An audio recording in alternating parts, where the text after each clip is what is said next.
Waouh! Eh ben dis donc, j'étais pas grand fan du premier. J'avais très, très peur pour ce second et bah, putain, je me suis quand même bouffé encore une fois une claque. On envoie la sauce.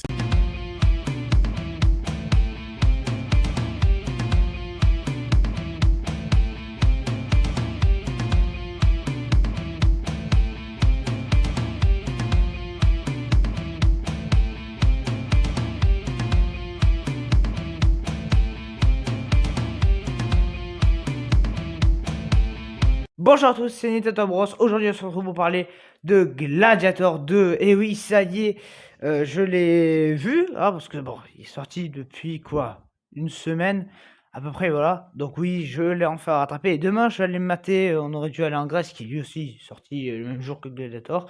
Bon, on aurait dû aller en Grèce. Ça sortira plutôt mardi. Voilà. Demain, vous aurez la critique de The Substance. Et lundi, ça sera normalement, si je dis pas enfin non, ça sera pas lundi, ça sera mercredi Silent Hill. Mais bon, il y aura sûrement des vidéos trailers qu'il faut que je bazarde aussi. Enfin bon, plein de trucs qui vont, être bazardés comme ça. Oui, alors, ce Gladiator 2, je l'attendais pas des masses effectivement. Déjà parce que le premier, non pas que c'est nul, mais tout le monde me dit que c'est le chef-d'œuvre. Alors, je dis pas qu'il est nul, je dis juste que, bon, je l'ai vu une fois et c'est pas le film qui m'est resté en tête. C'est pas un film que j'ai acheté en DVD, c'est pas le film qui m'est resté en tête. Et pour moi, ce Gladiator 2 risquait de faire le même syndrome que pour Top Gun ou pour même carrément Beetlejuice. D'ailleurs, le premier, j'ai trouvé sympa sans plus, et le second me fait beaucoup plus apprécier le premier. Pour Beetlejuice, c'est le cas. Pour Top Gun, c'est le cas aussi. Donc je me disais, peut-être que ce Gladiator 2 va me faire la même chose.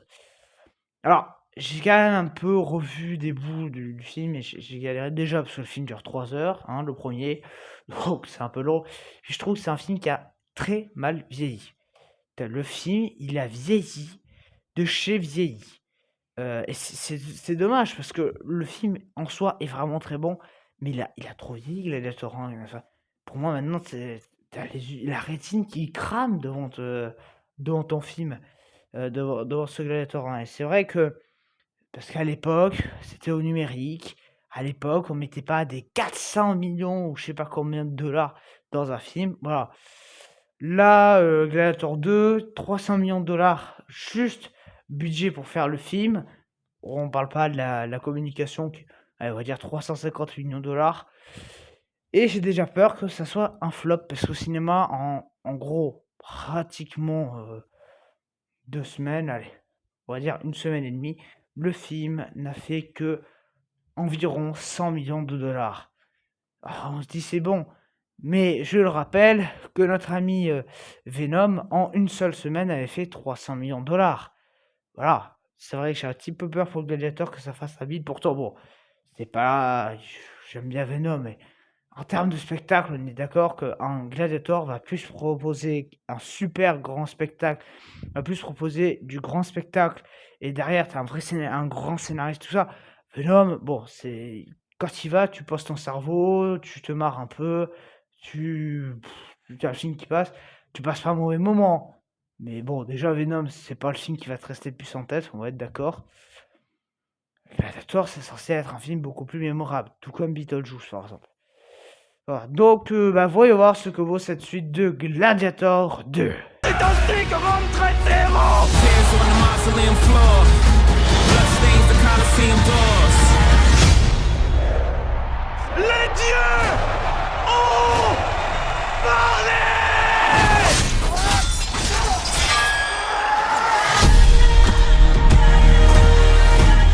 Alors, Gladiator 2, donc toujours réalisé par Papy Ridley Scott. Alors, moi je vais y venir parce que c'est vrai que Ridley Scott, en fait ce film moi me faisait très peur parce que je me disais, oulala, Ridley Scott va nous faire le même bordel que pour Alien.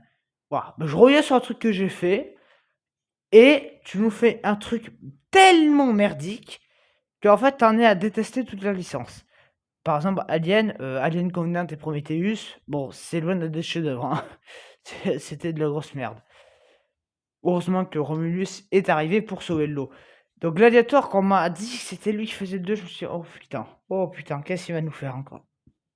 J'avais peur et puis bon, le film, commençait à avoir des bonnes, bons retours et puis des notes assez, correctes, dans l'ensemble et puis bon, il y a eu aussi des interviews, par exemple sur TF1 où Denzel Washington, a été interviewé, hein, notamment et donc on a pu apprendre les choses du tournage et je me suis dit: «Ah, ouais, bah, ça a l'air d'être vraiment pas mal». Alors oui, je comptais le voir, mais j'avais quand même beaucoup de craintes et je comptais quand même aller le voir en salle, mais bon, j'avais un petit peu peur. Donc oui, ce Gladiator 2, il est tout bonnement génial. Alors, je je vais pas déjà le premier, voilà, comme j'ai dit, ça fait un bail que je l'ai plus vu. J'ai dû le voir 3 fois max, même pas, j'ai dû le voir une fois un jour comme ça. Tu sais, ça fait un moment que je l'ai vu. Ça fait au moins 2 ou 3 ans, donc je m'en souviens pas non plus des masses. Ah, je savais juste qu'il y avait Russell Crowe, que, il tuait l'empire à la fin, l'empereur à la fin, un truc comme ça, et que, il crevait à la fin. Voilà, c'est tout ce que je savais et là, bon, je n'ai pas revu le premier. Alors faudra que je le visionne un de ces jours. Bah, déjà il dure 3 heures, donc j'ai pas assez le temps. Parce que bon, déjà quand tu passes 2 heures et demie au cinoche pour voir la suite, ça fait le total des 2. Ça fait du, pratiquement, ouais, du pratiquement, 5h30 quoi, donc ouais, c'est bien comasse, hein, la saga. Donc il y avait beaucoup de trucs. Alors je vais revenir sur plusieurs points. Déjà, est-ce une suite? Ça, c'est vrai que c'était une question très problématique, puisqu'on ne savait pas quand enfin, quand le film a été annoncé, qu'on a vu les premières bandes annonces, on avait très peur que ça soit genre Gladiator 1 version 2024. C'est vrai que ça pouvait faire peur. Alors, même si ça allait pas être tout pareil, parce qu'on voyait que ça allait proposer quelques nouveautés, comme les rhinocéros, la scène de bateau, ou encore carrément les chimpanzés bouffeurs d'hommes. Et je reviendrai sur tout ça après. Bon, c'est bien une suite, voilà, je le dis. Alors, c'est une suite, mais pour moi, c'est pareil que pour un Beetlejuice 2 ou pour un Top Gun Maverick. C'est-à-dire que si t'as pas vu le premier, tu peux quand même aller voir celui-là et vraiment je te conseille d'aller voir celui-là. Parce que bon, le premier c'est pas pour être méchant, mais ça a quand même un peu mal vieilli. Je veux bien qu'en termes d'écriture, il soit culte. C'est pas mauvais dans la forme, mais c'est juste que bon, tous ces effets numériques, ça brûle un peu la rétine, quoi. Il faudrait qu'il le restaure correctement. Bref, mais le premier est quand même très bon. On va pas se mytho là-dessus. Donc oui, ce second est vraiment en second. C'est pas un remake, reboot, je sais pas quoi. C'est nouveau, c'est une suite. Point. Voilà.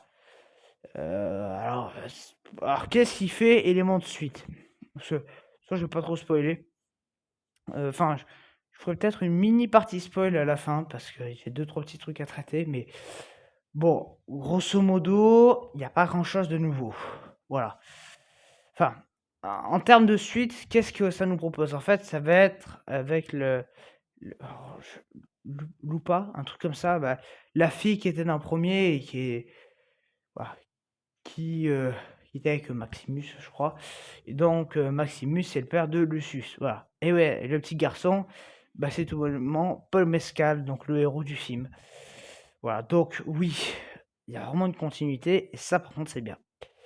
Alors, sur le reste, on a beaucoup de choses à dire. Déjà, je vais parler du spectaculaire de ce film. Parce que ce film est spectaculaire. En fait, ce film pour moi, c'est plus spectaculaire que le premier.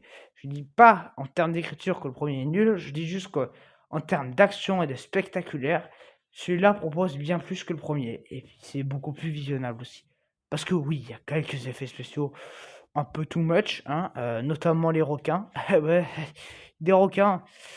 La scène de bateau, ils ont foutu les requins. Bon, ça aussi, ça fait partie un peu d'une incohérence scénaristique, si je peux me permettre, parce que alors, qu'ils mettent des requins, c'est bien et c'est vrai que ça renforce le spectaculaire. Bon, là, ça en fait un peu des caisses quand même. Mais surtout, le problème que j'ai, c'est que ils ont fait comment les Romains pour récupérer des requins? Ils sont allés à la mer Méditerranée, puis ils ont créé des aquariums en bois, c'est ça? Non mais bon, tu te dis, non mais comment tu Des crocodiles, à la rigueur, je dis pas, tu te dis: «Ouais, mais c'est pas obligé d'être tout le temps dans l'eau», bon, c'est explicable. Mais des requins, gros, comment tu m'expliques ça? Bon, voilà, ça bon, le rhinocéros, c'est le plus compréhensible et puis je trouve que lui, par contre, je pense que c'est un vrai parce que c'est quand même très, très bien foutu. Par contre, les singes mangeurs d'hommes, alors, c'est pas parce qu'on m'a dit que c'était dégueulasse, machin. Attention, c'est pas les effets spéciaux les plus moches, hein. Quand tu as vu Borderland, ou Chien et Chat, ou j'en sais rien là, hein, ou je sais pas quoi, comme conneries, genre Harold et le crayon magique, et cetera. Bon, c'est pas moche non plus, il faut arrêter d'envoyer le terme dégueulasse pour tout et pour n'importe quoi. Là vraiment, c'est pas dégueulasse, c'est pas le plus beau du monde. Mais moi, le problème ne viendrait pas de l'effet en soi, viendrait du design du singe. C'est quoi cette gueule? Genre, ça a juste des dents et ça a 2 petits yeux. Enfin, le design ne me plaît pas. Voilà. Mais bon, on va pas non plus chier dans les caisses. Ça propose beaucoup de spectaculaire. Il y a des scènes de bateau. Il y a, alors, moi j'ai compté en gros 5 scènes d'action. Il y a 5 grosses scènes d'action. 3 dans le Colisée. Une quatrième qui commence dans le Colisée et qui va se terminer en extérieur. Donc le climax. Et une au tout début du film qui se passe carrément dans un autre pays. Donc voilà, ça c'est les 5 scènes d'action de ce film. Bon, il y en a une petite sixième à un moment, mais bon, ouais, c'est pas... Alors ça veut pas dire qu'il n'y a pas d'action, mais genre c'est pas vraiment des scènes, c'est QQ, plaf, le petit glaive dans le cul, et puis je me casse quoi. Alors déjà ça. Ensuite le film est très sanglant. Ah ouais. Alors ça, j'avais peur parce que je voyais pas non plus. Bon, je me disais, bon, d'accord, ça a l'air sympa. Le sanglant, là, il m'a bouché un coin. Les passages où t'as le sang qui gicle partout, les passages où t'as les têtes qui vont... il y a plusieurs passages où t'as des têtes qui sont carrément décapitées, hein, donc t'as la tête par terre et tu te dis, ah, bon, bah, c'est jovial, là. Là-dessus, c'est quand même pas mal, ça propose du spectacle. Bon, au niveau réalisation, rien à dire, c'est du Ridley Scott. Ah, c'est quand même un grand réal, qu'on l'aime ou qu'on l'a pas. Même dans Alien, c'était pas mal filmé, c'est juste son histoire qui pue un peu la merde. Alors les personnages, parce qu'on va en avoir beaucoup, donc il va y avoir Paul Mescal qui va faire Lucius, Lucia là, donc l'ancienne femme de Maximus, je sais plus le nom de l'actrice. Il va avoir, comment il s'appelle déjà? Celui qui va jouer dans Les 4 Fantastiques là. Ah! Je l'ai sur Pedro Pascal, voilà, Pedro Pascal qui va jouer le général, Denzel Washington notamment qui faisait la promo. Et bon, et après il va y avoir les jumeaux qui dirigent Rome, machin. Donc oui, niveau personnage, ça en propose. Alors, c'est quand même... Bon, la femme, c'est ça, pour moi, ça ne tombe pas dans les travers d'une suite basique et lambda. On va pas développer la femme. La femme, on l'a déjà développée, donc on va pas le refaire. On va développer Lucius, voilà, Lucius, on va bien le développer. Denzel Washington, ces deux-là. On développe un peu le général Cassius, donc interprété par Pedro Pascal. C'est pas non plus le personnage le plus développé, hein, voilà. Déjà, ça, c'est plutôt correct. Et puis le scénario. Il y a ça qui se pose, donc en plus de dire que c'est une suite, c'est... Je trouve que... Je sais plus... Il y avait un peu ça dans le premier, mais ça allait pas jusqu'au bout. Là, ça va aller bien plus loin. Ce truc de bah, Rome ne doit plus être dirigé par des empereurs, des rois ou j'en sais rien. Rome doit être libre, donc ça fait très écho à la République, forcément. Et donc, oui, il y a tout ça qui rentre en compte, donc il va falloir faire tomber l'Empire, machin, avoir des complots qui se montent, et tout, toi tu vas suivre tout ça. Donc tout ça, c'est plutôt pas mal. Après, pas le temps passé, à part, je dirais que si je cumule, il doit avoir, allez, peut-être 10 minutes que je trouvais un petit peu en trop dans ce film. Cumuler, voilà, il va y avoir une scène qu'on a déjà vue qui va être un peu répétée, mais plus brève, mais ça déjà, pour moi, fallait le virer. Enfin bon, il y a quelques trucs, hein, à droite à gauche, un peu à virer. Voilà, mais grosso modo, ça fait le travail et ça remplit bien ce qu'on voulait de ce film, quoi. Donc j'ai pas trop à critiquer là-dessus. Donc oui, non, non, ça propose beaucoup de spectaculaire et ça, je dirais, c'est peut-être tant mieux parce que bon, ça c'est un blockbuster qui est au milieu de tout ce qu'on a eu. Bon, sans compter le film de Clint Eastwood, effectivement, parce que Eastwood, c'était tellement génial. Mais on va dire que depuis Beetlejuice, je cherchais à je parle de films, adultes, films avec des vrais acteurs. Je parle pas des dessins animés, évidemment. Mais c'est vrai que depuis Beetlejuice, je cherchais un gros blockbuster bien fou, quoi. Et bon, Megalopolis, je l'ai pas encore rattrapé, faudra que je le rattrape à l'occasion. Bon, ça m'étonnerait que ce soit bien. Et puis, je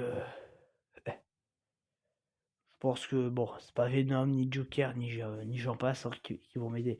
Bah, ça, c'est le cinéma, quoi. Voilà, donc c'est un très beau film et je trouve que voilà, il y a vraiment une dimension, faire tomber le pouvoir en place, un peu comme dans Transformers: Le Commencement, sauf que bon, là déjà c'est plus profond, puis c'est plus adultère, quoi.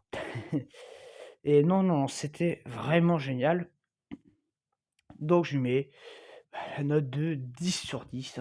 Comment ne pas mettre ça à ce film? Alors c'est vrai qu'il y a certains passages que, comme j'ai dit, que ce soit pour le passage des Roca, et cetera, ça veut en faire un peu trop. Voilà, mais en faire trop, ça veut pas dire faire des trucs pas bien. Ça veut juste dire que ça veut tellement faire plaisir aux spectateurs que, bah, ça refait un peu des caisses à certains passages. Voilà, mais bon, il y a pas de surjeu là au moins, c'est bien joué.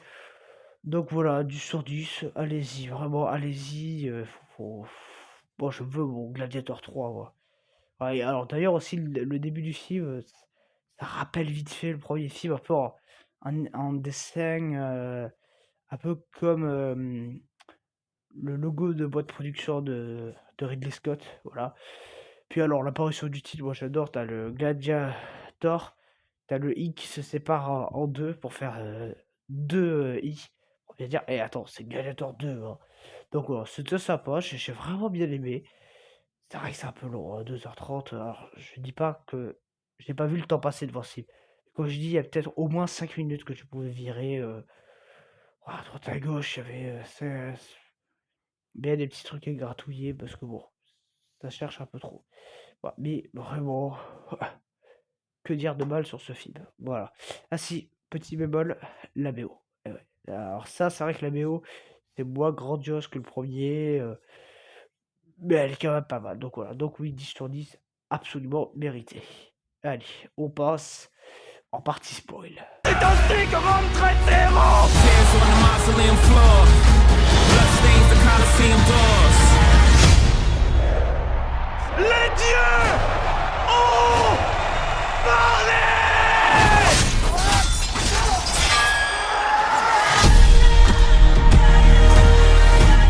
Alors bon, je vais pas m'étaler dans cette partie spoil. Alors, niveau spoiler, qu'est-ce qu'on a? Denzel Washington. Waouh! Est-ce qu'il mérite les Oscars? Oui et non, parce qu'il joue bien, mais c'est pas non plus l'acteur. Enfin, c'est un très bon acteur, hein, mais bon, c'est pas le film non plus où je le verrais forcément. Il joue quand même très bien. Mais alors, le rôle qu'il a. Ouah, donc au début, ça fait juste le mec qui est là pour récupérer les esclaves. Et en fait, au fur et à mesure du film, il va tout faire pour se rapprocher de l'Empire, puis buter un empereur. Puis il va continuer et à la fin, en fait, il bute carrément tout le monde. Il veut devenir lui-même empereur, quoi, hein. C'est waouh! Et évidemment, bah, Paul Mescal, hein, donc Lucius va un peu lui faire bobo, hein. Oui, il a plus de main, donc enfin, du coup, pas un bras, une main, donc pas de bras, pas de chocolat, hein, comme dirait Omar Sy. Donc non, non, non, vraiment son rôle, tu vois l'ascension du mec. Et puis tu vois que c'est un type qui souffre. Enfin non, vraiment le Denzel Washington, il joue très, très bien. Mais c'est vrai que ce rôle m'a surpris parce que dans la bande annonce, on te le dépeint un peu en mode, «Ouais, moi je t'encourage, on va» la manière dont c'est dit, c'est l'air de dire: «Allez, on va faire, finir Rome. C'est bon, Rome, on va le finir, on va les tous les buter, enfin, on va faire un peu la République, quoi». et en fait, c'est pas du tout ça. Le mec veut continuer l'Empire, sauf que c'est lui qui doit être empereur. Bon, donc j'ai plutôt, bien aimé. Par contre, les le jugement d'empereur sont un peu, hein, sont un peu malades, hein, mettre un singe consul, mon gars, ouais, il va pas te donner grand-chose à part des bananes, hein. Bon, enfin soit. Donc non, le film il se défend, vraiment très, très bien. Pas beaucoup de spoil, voilà, quelques flashbacks, machin. Donc non, à part que il y a beaucoup de morts. Voilà, alerte spoiler, hein, beaucoup de morts. Voilà, donc oui, non, c'était totalement génial. En tout cas, moi je vous dis, à bientôt. Allez, salut.